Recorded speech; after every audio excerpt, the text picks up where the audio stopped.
Assalamualaikum warahmatullahi wabarakatuh. Halo mahasiswa fisika, kembali lagi di podcast Himafi. Himafi, satu visi, Jaya Himafi. Gimana nih kabarnya? Gak kerasa ya, sekarang kita udah memasuki minggu-minggu akhir perkuliahan. Semoga UASnya lancar ya. Sebelumnya, perkenalkan nama aku Helen Elvisanjelita Yusyatila, dan pada podcast kali ini kita akan membahas mengenai karya ilmiah. Dan sekarang kita bersama narasumber yang tentunya berprestasi yang luar biasa, yaitu Mbak Adelia Nanda Pramudia. Halo Mbak Adel, selamat siang. Gimana nih kabarnya Mbak? Halo Helen, Alhamdulillah luar biasa ya, dan senang banget bisa ngobrol bareng sama teman-teman PHS dari Himafi. Kalau Helen gimana nih kabarnya? Alhamdulillah baik Mbak. Oh iya Mbak, sebelumnya aku mau ngucapin nih selamat atas perolehan juara Filmapres tingkat fakultas ya Mbak. Terima kasih Helen. Dilihat dari perolehan prestasi yang didapatkan Mbak Adel, ini kebanyakan tentang kepenulisan LKTI ya Mbak? Ya betul, jadi sebagian besar justru tentang karya tulis ilmiah gitu. Oh, cocok nih sama tema yang sekarang kita bahas, yaitu podcast kali ini, yaitu, Mbak, salah. Cocok nih sama tema yang kita bahas pada podcast kali ini. Mau nanya-nanya dong Mbak, Iya boleh, silakan. bagaimana sih cara mendapatkan ide untuk membuat proposal atau karya ilmiah dan cara menentukan judul biar menarik. Soalnya kan sering nih kita pas buat KTI sering bingung gitu loh Mbak, judul hasilnya. Rame dong. Dikat ya Mbak ya. Bagaimana sih cara mendapatkan ide untuk membuat proposal atau karya ilmiah dan cara menentukan judul biar menarik. Soalnya kan sering nih kita pas buat KTI sering bingung gitu loh Mbak judul hasilnya, tapi tetap monoton gitu loh. Oke, iya sih ini banyak dibingungkan sama mahasiswa yang pengen ikut lomba gitu. Tapi sebelum aku menjawab, ini disclaimer dulu ya, kalau yang nantinya bakalan aku sampaikan itu, ya mungkin teman-teman udah tahu, cuma aku kembali mengingatkan lagi, dan aku nyampein di sini bukan karena aku expert atau lebih pintar dari teman-teman semua, tapi aku bakalan cerita based on story-nya aku aja gitu ya. Kembali ke pertanyaan tadi mengenai bingung dalam memilih judul ya. Jadi pasti kalau mau nulis karya tulis ilmiah atau proposal gitu kan diadain oleh suatu lembaga atau organisasi yang mengadakan lomba gitu kan. Nah pasti itu mereka punya temanya tersendiri gitu. Nah menurut aku sih ya kita itu lebih ke menyesuaikan sama temanya yang dilombakan gitu. Misal ada suatu instansi gitu ngadain lomba karya tulis. Nah, itu temanya itu tentang clean energy. Nah, kita tinggal menyesuaikan aja nih penelitian kita atau karya tulis kita sama judul itu.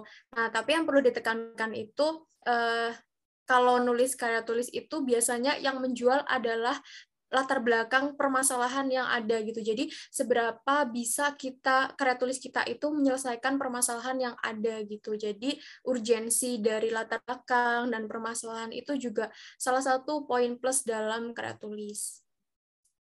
Wah, terima kasih ya Mbak atas jawabannya. Nah, tadi kan udah nanya nih soal cara membuat judul yang lebih menarik. Sekarang mau nanya bagaimana format penulisan karya ilmiah yang benar. Oke, kalau format kepenulisan karya tulis ilmiah itu sejauh ini yang aku tahu nggak ada format khususnya ya, karena pasti tiap-tiap instansi dan penyelenggara itu punya format tersendiri ya. Tapi beberapa kepenulisan itu kan ada jenisnya ya, ada yang bersifat proposal, ada yang karya tulis, ada yang essay gitu kan. Bahkan yang kita kenal dengan PKM itu yang diadain oleh Kemendikbud juga formatnya kan berbeda-beda gitu. Jadi menurut aku untuk format itu disesuaikan sama buku panduan yang ditentukan oleh pihak penyelenggaranya gitu. Dan yang pasti biasanya itu format kayak berpengaruh banget sama penilaian gitu. Biasanya yang dilihat terlebih dahulu itu formatnya sih daripada isinya gitu. Nanti baru kalau formatnya kita udah sesuai, penilaian selanjutnya adalah ke isi gitu. Jadi yang penting kita ikut formatnya ke buku panduan aja. Tapi antara beberapa jenis kepenulisan itu kan ada esai, ada karya tulis, ada PKM, proposal gitu. Kalau esai itu biasanya dia itu bersifat lebih sederhana dari esai gitu. Lebih sederhana dari karya tulis ilmiah gitu. Kalau esai itu biasanya isinya cuma biasa ya cover gitu, cover terus pendahuluan, isi, penutup gitu. Jadi dia itu lebih ke gagasan yang ada di pikiran kita gitu. Tapi kalau karya tulis ilmiah itu bisa bersifat penelitian gitu kan. Jadi isinya itu lebih kayak ada pendahuluan, biasanya lebih rinci lagi tuh latar belakang, rumusan masalah, tujuan, manfaat gitu. Terus ke bab 2 ada yang namanya tinjauan pustaka gitu. Tinjauan pustakanya itu harus lengkap juga yang mendukung teori tentang penelitian yang akan kita lakukan gitu. Baru di bab 3-nya itu metode yang kita lakukan, apakah metodenya kita tuh kuantitatif, kualitatif, apakah penelitian langsung di laboratorium, apakah cuma studi literatur gitu. Itu kan kalau di karya tulis ilmiah itu biasanya menyangkut itu. Terus bab keempat hasil, bab kelima itu penutup gitu biasanya.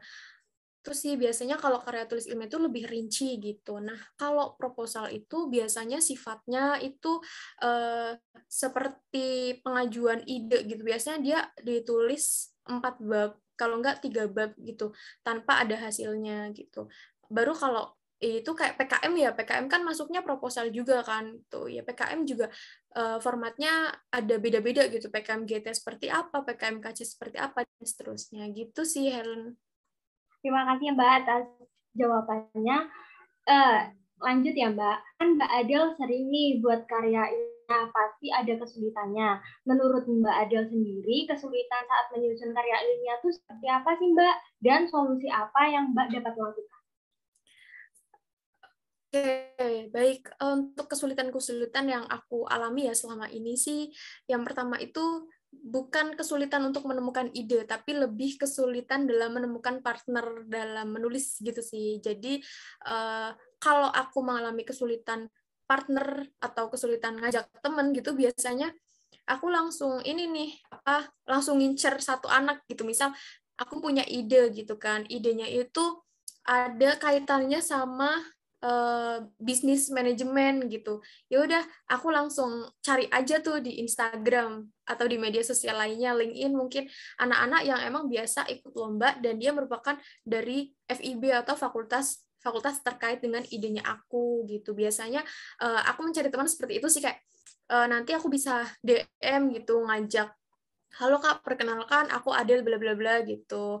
Aku punya ide ini nih. Kira-kira Kakak bersedia nggak kalau diajak aku buat project ini gitu. Biasanya aku kayak it's okay to JB-JB atau apa ya istilahnya, sok kenal gitu nggak apa-apa sih, karena dalam hal positif gitu kalau aku sih ya. Itu sih kalau aku kesulitan mencari teman yang aku lakukan tuh itu gitu. Terus kesulitan yang lainnya itu mungkin ya kesulitan dalam menemukan dosen dosen pembimbing gitu. Kalau dosen pembimbing tuh kadang sulit ya, apalagi yang topiknya itu, aku kan dari fisika ya, topiknya itu nggak pure ide dari fisika gitu. Misal ada kimia-kimianya gitu kan. Uh, Kadang proposal atau karya tulisnya tuh udah jadi, tapi belum menemu dosen pembimbing, dan uh, timeline buat submit itu udah mepet gitu. Biasanya aku memanfaatkan ini sih dosen pembimbing akademik gitu. Jadi aku izin ke DP aku, Ibu, ini saya mau ikut perlombaan ini nih, tapi belum dapat dosen pembimbing. Ibu bersedia nggak buat tanda tangan gitu sih biasanya.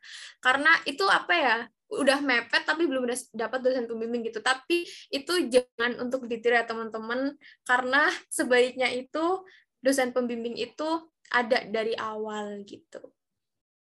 Mungkin Baik, itu Kak. sih kendalanya selama ini ya. Terima kasih. Nah, pertanyaan terakhir nih, Kak.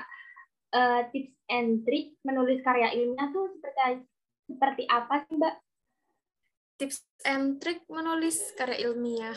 Kalau dari aku tuh, perjalanan aku dari awal itu dari dulu bahkan ada ini ya, ada ospek PPMB gitu, PKKMB gitu dan sejenisnya. Nah, di situ itu ada yang namanya tugas untuk menuliskan ini sih goals selama kuliah S1 di Fisika Universitas Jember kan.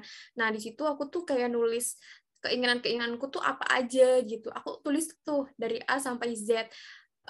Dari semester 1 itu aku mau ngapain aja sampai di semester terakhir gitu kan. Nah, di situ tuh di dalamnya aku nulis mengikuti lomba karya tulis ilmiah, mengikuti lomba esai gitu-gitu kan. Dan aku catat nih dari semester berapa aku seharusnya ikut gitu-gitu kan. Nah, itu tuh bisa nge-trigger kita buat selalu ingat bahwa tujuanku di semester ini tuh apa aja gitu. Jadi itu juga bisa memotivasi kita juga gitu kan. Nah, terus setelah aku dapat motivasi itu, terus saatnya kayak mencari ide atau mungkin menambah teman yang mendekatkan kita itu ke tujuan-tujuan kita gitu. Jadi kayak mungkin aku bisa nanya nih ke teman-teman aku atau ke kating-kating yang udah berpengalaman gitu. Gimana sih Kak caranya ikut lomba karya tulis? Gimana caranya ikut kepenulisan gitu? Itu aku biasanya nanya-nanya. Terus setelah itu mencoba kayak membaca jurnal aja sih, kayak pasti dari membaca jurnal itu kita bakalan sering apa sih ya, menambah kosakata kita juga, terus menambah sebenarnya apa sih permasalahan yang perlu difikskan gitu. Kadang kan kepenulisan itu kan ada yang sifatnya itu penelitian, ada yang sifatnya itu pengembangan gitu kan. Kalau yang penelitian itu kan yang penelitian baru gitu ya, ilmu baru gitu. Tapi kalau pengembangan itu kita bisa lakuin dengan mudah sih, kayak melihat saran dari penelitian sebelumnya gitu. Biasanya kan ada penelitian ini masih memiliki kekurangan yakni ini. Nah, kita bisa tuh lengkapi kekurangan itu di kita nanti gitu. Terima kasih Mbak. Wah, hebat sekali Mbak Adel. Terima kasih ya Mbak sudah memberikan saran, tips and trik menulis karya ilmiah. Semoga bisa memberikan manfaat buat kedepannya. Dan semoga ilmu dari Mbak Adel sendiri barokah ya Mbak. Amin, amin. Terima kasih, Helen. Cukup sekian podcast kali ini. Aku ucapkan banyak terima kasih kepada Mbak Adelia yang telah meluangkan waktunya untuk menjadi narasumber. Nah, mohon maaf apabila terdapat salah kata, baik disengaja maupun tidak. Terima kasih. Wassalamualaikum warahmatullahi wabarakatuh. Sampai jumpa di podcast selanjutnya ya. See you. Terima kasih, Helen. Terima kasih.